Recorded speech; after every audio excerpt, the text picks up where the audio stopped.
বিবিএলে কি ঘটে গেল বাবার আজমের সাথে এক লজ্জাজনক ঘটনা?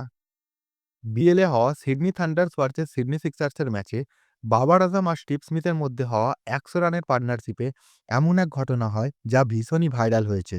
ঘটনাটি ঘটে 11th ওভারের লাস্ট বলে, যখন বাবার আজম ৩৮ বলে ৪৭ রানে খেলছিলেন আর স্টিভ স্মিথ খেলছিলেন ২৮ বলে ৫৮ রানে।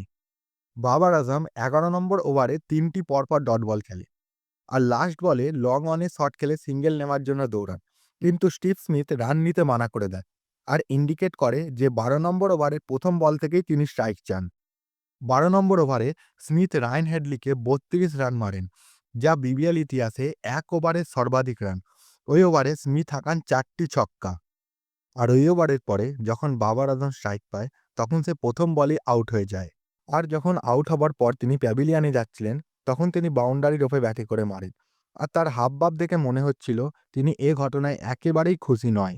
এরপর ম্যাচ প্রেজেন্টেশনে স্টিভ স্মিথ বলেন, ১০ ওভারের পরে বাবার আমাকে পাওয়ার শট নিতে বলে। আমি তাকে বলি ১ ওভার দাঁড়িয়ে যেতে। পরের ওভারে আমি ছোট বাউন্ডারিকে টার্গেট করব আর ৩০ রান নেবার চেষ্টা করব। কিন্তু আমার মনে হয় না বাবার আজম খুব একটা খুশি হবে ওই সিঙ্গেলটা না নেবার জন্য।